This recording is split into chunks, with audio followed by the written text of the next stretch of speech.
ഇന്നലെ ഒരു 3 മണിക്കൂർ പെയ്ത മഴയിൽ തന്നെ കൊച്ചി നഗരത്തിൽ പലയിടത്തും വെള്ളം കയറി.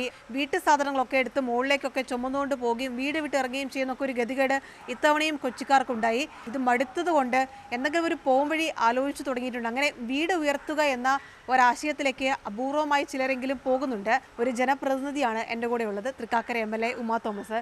വീട് ഉയർത്താന്നുള്ള തീരുമാനമെടുത്തത് ഇത് സഹിക്കാൻ വയ്യാതുകൊണ്ട് തന്നെയാണ്. ഒരു നിവൃത്തിയില്ലാത്തതുകൊണ്ടാണ്. സത്യത്തിൽ പറഞ്ഞാൽ നമ്മൾക്ക് ഒരു വീട് പണിയണത് തന്നെ വളരെ ബുദ്ധിമുട്ടിയാണ്. അതിൻ്റെ മുകളിലേക്ക് വീണ്ടും ഒരു ഇൻവെസ്റ്റ്മെൻ്റ് എന്ന് പറയുന്നത് ചിന്തിക്കാവുന്ന കാര്യമൊന്നുമല്ല. പക്ഷെ ഓരോ പ്രാവശ്യവും വെള്ളം കയറുമ്പോൾ ഉണ്ടാകുന്ന നാശനഷ്ടം ഓർക്കുമ്പോൾ ഇതാണ് ഭേദം എന്ന് തോന്നിയിട്ട് പലരും എന്നോട് പറഞ്ഞത് ഇതങ്ങോട്ട് വിറ്റിട്ട് പൊക്കോ, എന്നിട്ട് വേറെ എവിടെയെങ്കിലും പോയി വാങ്ങാൻ. പക്ഷെ നമ്മൾക്ക് ഈ വീടുമായിട്ടുള്ള ബന്ധവും ഇതിലെ ഓർമ്മകളും ഒക്കെ ഒരുപാടാണ്. ഈ പ്രളയത്തിന് പോലും വെള്ളം കയറാതെ അതിന് ശേഷമാണ് 2 പ്രാവശ്യം വെള്ളം കയറിയിരിക്കുന്നത്. ഒരുപാട് നാശനഷ്ടം കഴിഞ്ഞാണ് വെള്ളം കയറിയപ്പോൾ ഉണ്ടായിരുന്നു അല്ലേ? ഒരുപാട് നമ്മളുടെ ഫ്രിഡ്ജൊക്കെ മറിഞ്ഞു പോവുക, ഇലക്ട്രോണിക് സാധനങ്ങളെല്ലാം, ബെഡ് ഉൾപ്പെടെ. എൻ്റെ കട്ടിലിനൊപ്പമാണ് വെള്ളം ഒഴുകിയത്. അപ്പോൾ വീട് ലിഫ്റ്റ് ചെയ്ത് ഇപ്പോൾ ഇന്നലെ മഴ ഞങ്ങളുടെ വീട് പഴയ അവസ്ഥയിലായിരുന്നെങ്കിൽ ഫുൾ വെള്ളമായിരുന്നിരുന്നേനെ. എന്തായാലും ഒരു സാങ്കേതിക വശം ലളിതമായ ആളുകൾക്ക് പറഞ്ഞു കൊടുക്കാൻ ഇവരിപ്പം ജാക്കി വെച്ചിട്ട് ഉയർത്തുകയാണ് ചെയ്യുന്നത്. വീടിനൊന്നും ഒരു കുഴപ്പം ഉണ്ടാവുന്നില്ല, വളരെ കറക്റ്റായിട്ട് തന്നെ പോകുന്നുണ്ട്.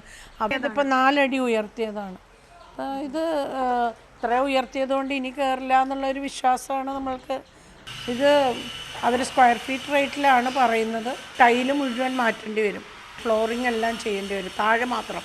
മേളിലത്തെ നിലയിലൊന്നും ഒരു കാര്യവും സംഭവിക്കില്ല. വെള്ളക്കെട്ട് പേടിച്ചിട്ടാന്ന് തോന്നി. കുറച്ച് പൈസ പോയാലും വീട്ടിൽ സമാധാനത്തോടെ ഇരിക്കാന്ന് കരുതി പല ആളുകളും ഇപ്പോൾ ഇതുപോലെ വീട് ഉയർത്തുന്നുണ്ടല്ലോ ഈ പ്രദേശത്ത്. ഉയർത്തിയിട്ടുണ്ട്. ഞാൻ തന്നെ എനിക്കിത് ചെയ്യണതിന് മുമ്പ് ഞാൻ ഒരുപാട് വീട്ടിൽ പോയി കണ്ട് അത്ര രൂപയാവോ എത്രയാവോ എന്നൊക്കെ ഒരുപാട് ചോദിച്ചിട്ടൊക്കെ തന്നെയാണ് ഞാനിത് ഇതിന് മുതിർന്നത്. ഈ ഓടകളെല്ലാം ഒരു സ്ഥലത്ത് ഉയർന്നിരിക്കും, മറ്റേ സ്ഥലത്ത് താഴ്ന്നിരിക്കും. അപ്പോൾ ഒഴുകേണ്ട സ്ഥലത്തേക്കല്ല ഒഴുകുന്നത്.